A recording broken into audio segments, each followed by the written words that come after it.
Hello everyone, welcome you all in Learn to Teach with Dr. Minoti Shrivastava. Hope you all are fine and safe and using your time in good things. Student, आज जिस topic को मैं आप लोगों के लिए लेके आई हूँ वो है discovery and dialogue of Plato. I think हमने प्लेटो का नाम सुन रखा है, एक बहुत ही ग्रेट फिलोसफर हैं, एजुकेशनिस्ट रहे हैं ये और एक वेस्टर्न फिलोसफर रहे हैं। तो क्योंकि ये आपके बीएड पार्ट 1 का सिलेबस है, बेसिकली हम नॉलेज एंड करिकुलम की जब हम बात करते हैं तो ये देखना चाहेंगे कि प्लेटो जो है इन्होंने एजुकेशन में क्या क्या चीज़ें का योगदान दिया है, किस किस सेक्टर पे इन्होंने काम किया है, तो वो है आज का हमारा टॉपिक। और ये जो प्लेटो है इनकी जो भी एजुकेशन से रिलेटेड थॉट थे, जो मेथड्स थे, उसको हम 2 पार्ट में कवर करेंगे। तो आज की वीडियो में स्टार्ट करती हूँ which is discovery and dialogue of Plato. Student, सबसे पहले हम ये जान लेते हैं कि हु वाज प्लेटो। तो प्लेटो जो थे एक फिलोसफर थे, जिसे हम ग्रीक फिलोसफर कह सकते हैं। एंड अपने ही क्षेत्र में अगर मैं बात करूं तो he occupies the most important place among all the educational. सभी प्रकार के जो भी शिक्षाविद रहे हैं उसमें सबसे अच्छा स्थान और इम्पॉर्टेंट प्लेस प्लेटो को दिया जाता है, क्योंकि जब हम इनकी एजुकेशन के बारे में देखेंगे तो इनके जो विचार थे वो काफ़ी मॉडर्न थे। और आज की डेट में जिस एजुकेशन की हम बात करते हैं, प्लेटो ने काफ़ी समय उन एजुकेशन की बात कही थी। Ancient most and foremost in the field of education. Ancient थे but the method of education is totally modern. तो इनकी जो फिलॉसफी थी वो बेसिकली 3 पार्ट में डिवाइड थी, जो इनका दर्शन था। सबसे पहला है यूनिवर्स एंड थॉट, जो संसार है या जो विश्व है और जो विचार है। दर्शन इनका ये कहता था कि सबसे इंपॉर्टेंट जो चीज है वो आपका माइंड है और माइंड में अंदर चलने वाले विचार है। तो यूनिवर्स एंड द थॉट, पहली चीज ये है। सोल एंड नॉलेज, आत्मा और ज्ञान, मतलब आत्मा को पॉजिटिव बनाना, उसके थॉट यानी कि उनके विचारों, वो जो कार्य कर रही है उसको positive banana.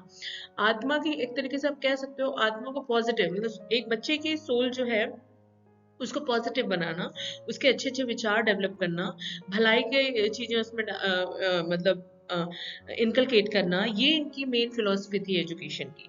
Man and soul, और मैन का अस्तित्व तब तक नहीं है, हम ह्यूमन बीइंग का अस्तित्व तब तक नहीं है जब तक हम अपनी सोल पे काम ना करें। यानी कि जो हमारी सोल है वो शुद्ध होनी चाहिए, पॉजिटिव होनी चाहिए, और उसका जो मेन पर्पस होना चाहिए वो वेलफेयर और वेलनेस ऑफ एवरीवन होना चाहिए।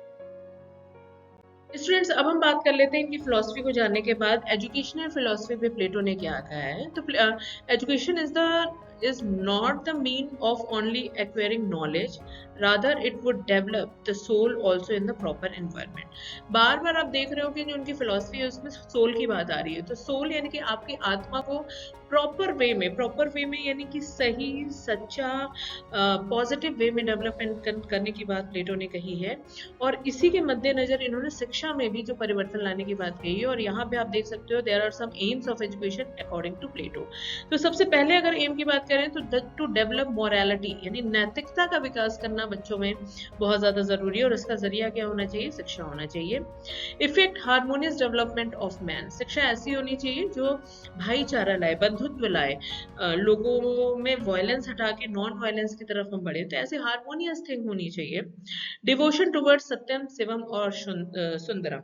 सत्यम, शिवम और सुंदरम अपने आप में ही एक ऐसे शब्द हैं जो कि कहीं ना कहीं पूरे विश्व का बखान करते हैं। तो ऑल्दो हर एक ह्यूमन बीइंग में शिवम जो है वो व्याप्त है, बस हमें उसे पहचानने की जरूरत है। तो अगेन बात आती है self realisation of our strength, our quality, our skill, वो होनी चाहिए आपकी education. Defend the unity of the state, और शिक्षा ऐसी होनी चाहिए कि अगर आपके राज्य या देश या जिले पे कभी भी कोई संकट हो तो आप उसके लिए डिफेंड कर सको, उसकी रक्षा कर सको। तो इस चीज की भी शिक्षा देने का इन्होंने एम यानी कि लक्ष्य रखा है। Attainment of knowledge and self realisation, जैसा कि मैंने बताया, खुद को रियलाइज करो, what is your quality, what is your strength, आप कैसे चीजों को बेहतर ढंग से कर सकते हो, आप कैसे अपनी पॉजिटिविटी को दुनिया में दिखा सकते हो। तो वो अटेनमेंट ऑफ नॉलेज, वो ज्ञान इंसान में पहुंचाना ही शिक्षा का अर्थ मानते हैं Plato. Became an able member of the respective social classes, अब अगर हम बात करें तो प्लेटो ने पूरे समाज को 3 कैटेगरीज में बांटा था अकॉर्डिंग टू देयर वर्क, और क्योंकि इनका मानना था कि अगर हम अकॉर्डिंग टू आवर वर्क अगर कैटेगराइज करते हैं तो उस कैटेगरी के अकॉर्डिंग हम शिक्षा ग्रहण करें। और वही कहते हैं कि जब हम उस कैटेगरी में आ रहे हैं, suppose I am the member of any category, तो it's my responsibility to take care of that particular category. तो अपनी कैटेगरी को कैसे प्रफुल्लित करना है, कैसे उसे आगे बढ़ाना है, ये सारी चीजें इसमें आएंगी। Make human child a man, बात यहाँ पे आती है मनुष्य तो हम सब हैं, जब प्रकृति ने हमें अगर जीवन दिया है, जीवन यानी कि हम एक ह्यूमन बीइंग है, लेकिन ह्यूमन बीइंग हम तब बनेंगे जब हमारे विचारों में शुद्धता होगी, हमारी जो आत्मा है वो शुद्ध होगी, जब हम सेल्फ रियलाइजेशन पे चलेंगे।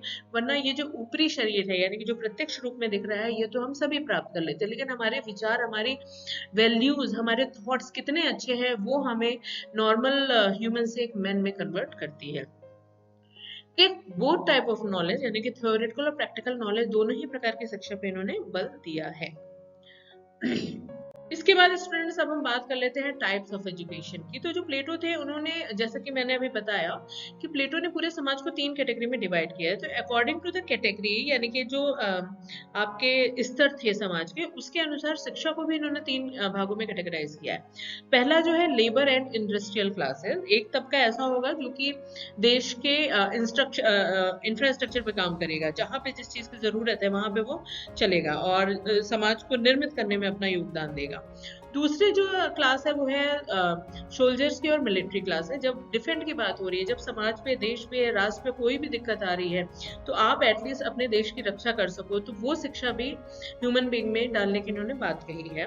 एंड लास्ट वन, जिसमें कम से कम लोग आते थे, जिनको हायर एजुकेशन में जाना होता था, सब लोग इस कैटेगरी में नहीं आते थे। ये जो आप देख रहे हो थर्ड स्टेप ऑफ एजुकेशन, इस स्टेप पे सिर्फ फिलोसफर एंड रूलिंग क्लासेस आती थी, यानी कि जो समाज को चलाने वाले थे, यानी कि जिनके विचार इतने शुद्ध थे, जो समाज को हैंडल कर सके और समाज को आगे ले जा सके, उनको फिलोसफर एंड रूलिंग क्लासेस के अंतर्गत ये रखते थे।